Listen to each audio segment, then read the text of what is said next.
Hi, my name is Dana and welcome back to my channel. So today I'll be sharing with you my December wrap up.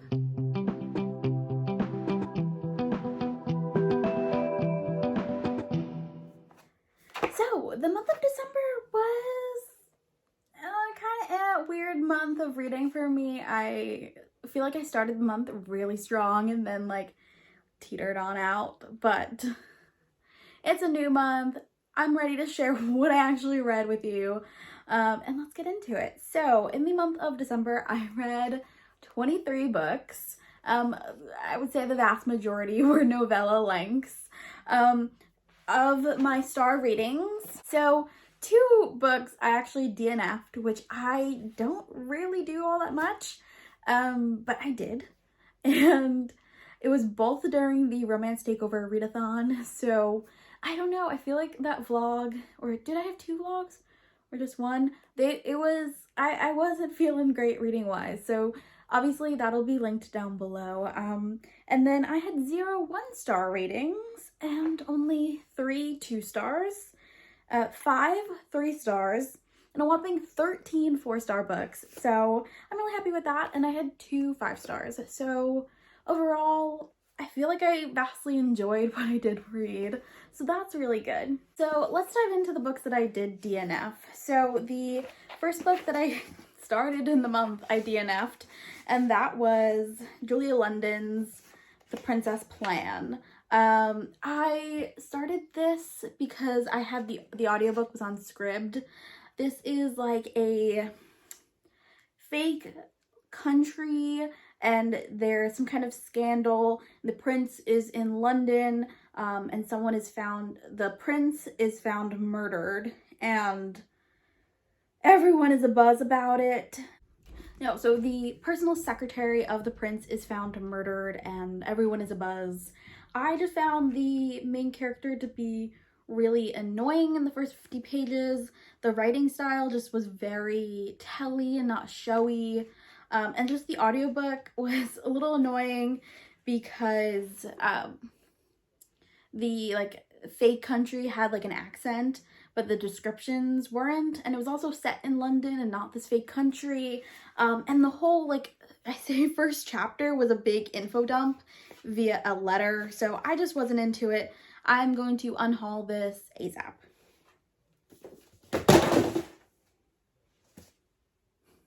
It's not a video unless I don't drop a billion things, so we're starting the year strong. And then the other book I DNF'd, which is really sad, was Of Curses and Kisses by Sandhya Menon. I really like her YA contemporaries. This is kind of her first foray into a bit of a fantasy-ish side of a story. This is a Beauty and the Beast retelling set in a boarding school. The main character, she's like intentionally insufferable, and I just wasn't feeling it. And I think because I'm like not in the biggest YA mood right now, I was like, I don't really want to. Also, I just felt like I never want to like rate something of YA that like feels immature, because it's meant for teenagers. But in a way, this like felt maybe more more younger than her YA contemporaries had, and I just wasn't feeling it. I also didn't love the way the like world building and story was being told to the reader. I sadly am DNFing this and passing this along either in a little free library or something. I'm really sad because it was a signed copy that I bought from an independent bookstore early, I think in maybe February of this year, when I could visit bookstores. So yeah, sadly, I was so excited for this one, but did not pan out. So now we're moving into my 2-star reads, and the first one, it pains me because I know a lot of people have really enjoyed this one, but it was In a Holidays by Christina Lauren. I just don't think their current style of books is for me as a reader. I don't typically prefer like a women's fiction type of narrative, and I do think in some ways, compared to like The Honey Don't List, this is much more of a romance, but I didn't love just the struggle that the main character had of feeling like an adult in the fact that she's kind of going home in that like family cabin, and I didn't love the way this whole like time warp situation happened. It read very young, and I didn't love the whole brothers thing that was going on, because it felt like we forgot about the struggle that like she was kissing the one brother and then the whole rest of the book is about the other. So sad that I picked this as a book of the month pick, and I am passing this along, and we're DNFing that and unhauling it. And then I read All They Want for Christmas by Andy J. Christopher. I really liked the one book that I have read by her. This one is a holiday menage, and I just didn't enjoy the dynamic of the three of them together. It didn't feel like emotionally there. There was some great sex scenes, and that was kind of what the book is for, but overall, did it have the emotional stakes that maybe sometimes Katie Robert is really good at including in her menage, in that it feels like all three are equally involved in the situation?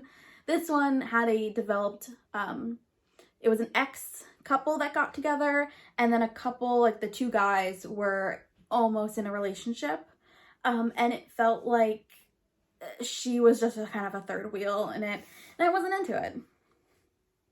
And then for the Smuttathon Readathon, I read Queen Takes Night by Jolie Sue Burkhart. I was really hyped for this because I love vampires, and I was here for vampire harem, reverse harem, sexy times.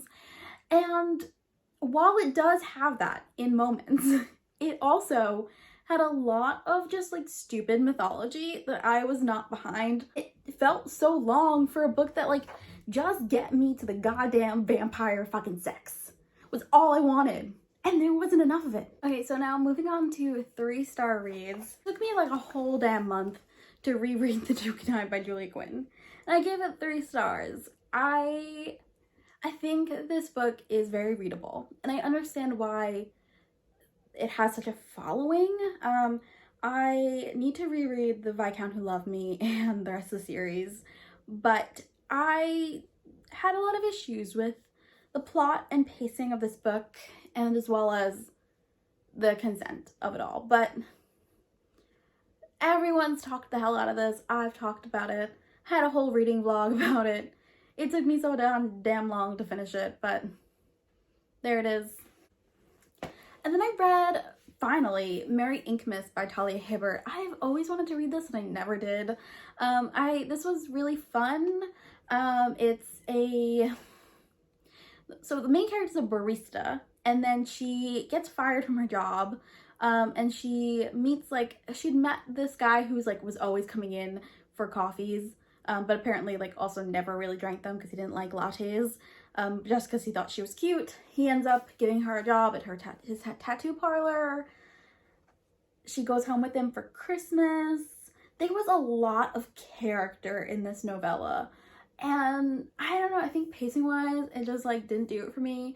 It was I gave it 3 stars. It was a okay book, but I think more recent Talia Hibbert is way better of a writer, and it just felt like there was maybe too many things going on, and everyone had way too much of a backstory, but we also didn't dwell on some of the other backstory things as much as others. It was the thing I read. I was very into holiday novellas, as you'll see in the month of December. I also spent a whole reading vlog reading graphic novels, which should have been up by now, but it's not. So you'll definitely be seeing that soon. I don't want to dwell too much on this. I gave this one 3 stars. It's Exorcisters. It's written by Ian Boothby, and the art is by Giselle Lagacy. This one was super fun, and it's a fun, interesting start to a series in a world. Kind of has a supernatural, the TV show vibe. Interested to maybe pick up the 2nd volume. And then I read during the Smuttathon Readathon, Dirty Santa by Daphne Loveling. I give this one 3 stars. It was cute. It's a bad boy motorcycle guy next door comes over to help fix the plumbing on this woman's apartment. She has a daughter. They get a little hot and heavy, and then it ends. Yeah, I think it just felt like one of those novellas that like could have been a much longer book and could have been more interesting. Not much really happened. It wasn't all that great. And then lastly, I read, 3 stars wise, I read Her Night with Santa by Adriana Herrera.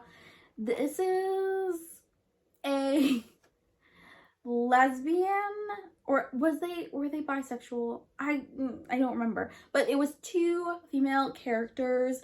One is the descendant of Melicore, I believe, like one of the 3 kings, 3 wise men. Oh my god, I read this like Christmas Eve and Christmas Day. And then the other one is descendant of Santa. She is like the current Santa. And the Melicore character, she's just like vacationing, and her uncle said she could stay at his friend's Chris's house. Actually, it's Chris's daughter who's gonna be staying there after her Santa break. There's a lot of sex toys, very, very steamy. But it got a little too like, I'm in love with you kind of really quickly. And it just was like, okay. And then 4 stars. So I think I read some really good 4-star books in the month of December. So the first one is one that I read during the Romance Takeover readathon, and that was A Scandalous Deal by Joanna Shupe. So this is the second book in her 400 series. So this followed a lady architect and a hotelier in New York City, Gilded Age. And I really loved it. The heroine is very strong-willed. She has like all these aspirations for her career, and the hero is like a really good guy. There's a lot of backstory between the 2 characters. It gets very steamy, as Joanna Shupe does. It was just like a solid historical romance for me. And I listened to this on audio, and it like, I couldn't put it down, kind of. I didn't want to stop it ever. And then I think this was also a romance readathon book. Mistletoe Mistress by Nicola Davidson. This was a novella. It's historical romance. The heroine is on a carriage to a new job. The carriage takes a break in a town. She thinks she has more time than she does. She gets stuck there. She ends up helping this guy because he can't get a room at the inn because he's just an unwed like guy. Turns out he's like an earl or a viscount, something like that. And they spend the night together at the inn. There's a lot of spanking. It gets very hot. Overall, really good. Enjoyed it. And then there's a lot of holiday novellas. I read Santa's Helper by Shay Sanders. This is one that I found because I was like, I want to like binge read a whole lot of holiday novellas. And then I did my recommendations video. So I'm going to try and speed through some of these. Honestly, they've all blended together at this point. I believe Santa's Helper was a second chance romance. And the couple is like the heroine has kids, and her kids are with the father, and she, having brought her kids to meet Santa, turns out it's this guy that she used to like know in high school, and then after someone gets, like the current Santa helper gets sick, he recruits his friend. They have like a really great weekend together. Overall, like really great in terms of character and story and writing. This one was really good. And then Gingerbread Wishes by Tay Russ. I read 2 Tay Russ novellas in December, and they were both really great. Gingerbread Wishes is like a Hallmark movie Christmas where the heroine works for this like company that buys out other companies. They want to buy this gingerbread cookie company, but actually it's her hometown. So she goes home, meets the like old lady who runs this company, falls in love with her nephew, and that's kind of the whole gist. It's very Hallmarky. And then I read Santa Baby by Tay Ross. So this was a girl takes her niece and nephew, or her niece or nephew, someone, to see Santa, and it turns out it's this guy who runs the photography studio. The Santa had called in sick and didn't show up. He like immediately has some kind of attraction with her. They end up going on a date. Very, very cute.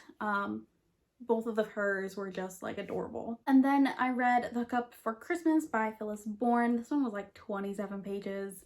This girl goes to her ex's house for a hookup before Christmas, and her ex isn't there. It's this other guy. She kind of feels embarrassed by it, then like goes out to leave in her car, and her car doesn't start. So this guy's like, you want to come in? I like feel bad. Then they hook up. So there we go. And then I read Worth Any Price by Lisa Kleypas via audiobook.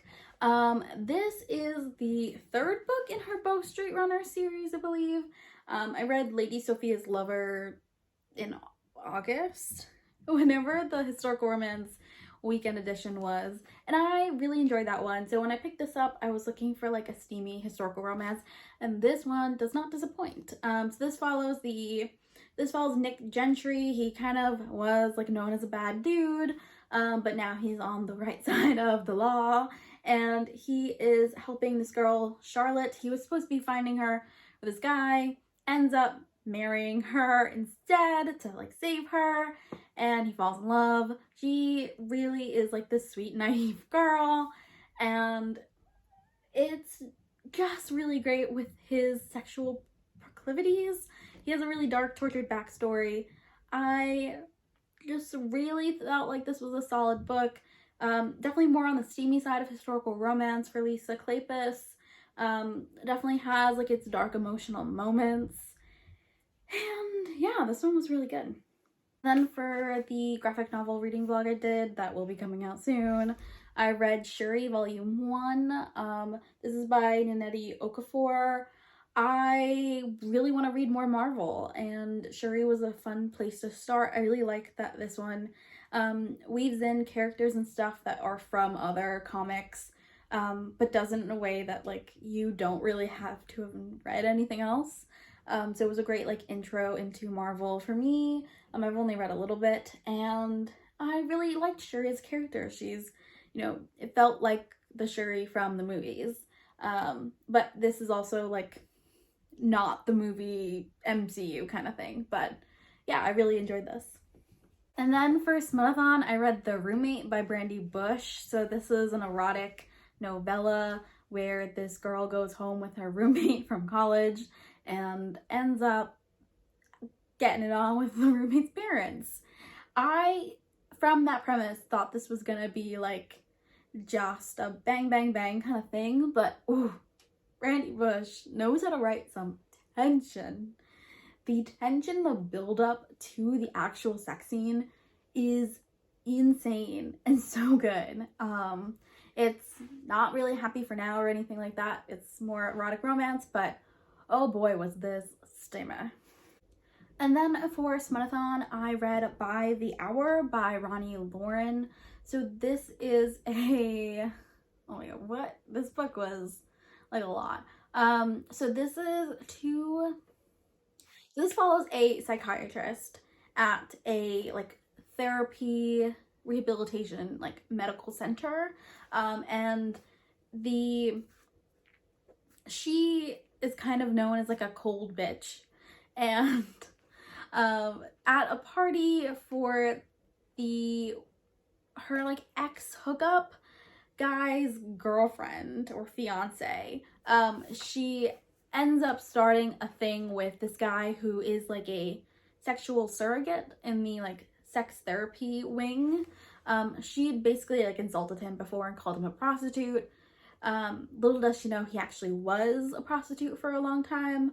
And they end up in this kind of like bad relationship where she has some issues with sex, and she kind of likes a darker, more dominant sexual encounter, and she's had some bad issues with her ex-husband cheated on her with her sister. So she's got some issues. He's dealing with the, you know, aspect of the fact that he used to be someone who, you know, had his body paid for by other people. So yeah, they're dealing with a whole lot. It was a really emotional story. I really enjoyed reading it. And yeah, I really want to read more of Ronnie Lauren's books. And then another graphic novel I read was Sunstone Volume 1. So this is a female BDSM graphic novel. And boy, does it go places, but also doesn't show you, it's not pornographic in some sense. And this is really fun. The idea of this is that like BDSM people are just kind of sexual nerds, and it was really sweet at times. And I just really liked the two characters. They're both like really just like adorable like little weirdos, and I'm excited to read volume 2. And then I read for the graphic novel vlog. So Bitch Planet is by Kelly Sue DeConnick and Valentine Delandro. This is like a futuristic world where everything about our world is just like heightened and made worse. So all of these women, so like in this world, women who create any like any offense kind of go to this prison planet, and the whole planet is prison is trying to create like this soccer game essentially to profit off of the women in this prison. It's like there's a lot more themes going on through it, you know, through racial issues and queer identities. It was intense and I'm excited to read more of this, and it's kind of one of those where it's like it's a lot of a world and there's a lot of darker themes going on. So yeah, interested to read more of this. Then we have, I was reading some more Cressley Cole. So this next one is Dreams of a Dark Warrior by Cressley Cole. I rated this one 4 stars as well. So this is, who was Dreams of a Dark Warrior? Oh, Dreams of Dark Warrior was Regan and Declan Chase. I read 3 Cressley Coles kind of back to back to back, and it was like, I can't, like, too many people. So Regan is a Valkyrie and Declan Chase is a mortal-ish who's working on Torture Island. This is like the phase of Cressley Cole that I was in at the point. And this one is definitely one of the darker Cressley Coles in that Declan Chase is feels like very hard to redeem in some ways. So he's a mortal working for Torture Island and has taken Regan into prison essentially there. But what he doesn't know is that he's actually her fated mate, because he is the soul of Aiden, who is a berserker that she had fallen in love with and has now been cursed to be reborn in reincarnation. But every time he meets her and kisses her and like they mate, he dies in some way, shape, or form. And Declan is fighting a lot of things. The reason he's on this island is because his family had been killed by the lore creatures, and he has been a drug addict like throughout a lot of his time, and now being at Torture Island, he like, you know, has some power and has been able to like kill the demons that killed his parents. So it's definitely an emotional story. It's her trying to get off the island and all the lore creatures that are there. It was a time. I really like the Immortals After Dark series. They're really great audiobooks. But before that, I read Demon from the Dark, which is, I think that one is like book 9, and Dreams of a Dark Warrior is book 10, I believe. So Demon from the Dark follows Malcolm Slane and Caro. Caro is a witch, and Malcolm is a like souped up vampire demon, and Caro is also on Torture Island. She's been held captive there, and she's given like this assignment so that she could save this little girl that she's basically adopted. And she's told to go to this like demon world called like Oblivion, I think, and find this guy that they want to capture. And so she goes, ends up he's her fated mate. He's like this big, scary dude. And the like beautiful thing about this story is that he doesn't like speak English through a lot of it. So he doesn't understand her. She doesn't understand him. It's that very wild man, Ice Planet barbarian-ness that like you can't help but love. It was really good. I gave this one 5 stars. I think like that is just like my trope of like them not understanding each other, the miscommunication of that, and just like he, for like being this giant barbarian kind of dude, is so sweet with her. And like the plot of her being in like an adoptive mother is really sweet. I just love that one so much. And then my other 5-star read was The Naughty List by Ellie Mae McGregor. This is a woman who has sex with Santa on Christmas Eve. And it was so good. Like, I feel like I ranted about this, loving this so much in my Christmas novella recommendations video. Like, she made Santa hot in such a good way. And then there's so much really great things going on about like consent, and she's an older heroine and she's curvy. It was just so good, and this is her debut novella, and I just can't wait to see whatever else Ellie Mae McGregor writes because it's gonna be good. So those were the 23 books that I read in the month of December and the 2 DNFs. It was an interesting, like, I feel like I read like a little bit of everything, not all over the board. But thank you so much for watching. If you read any of these books, please let me know in the comments below, and I'd love to chat about them. Thank you so much for watching, and I'll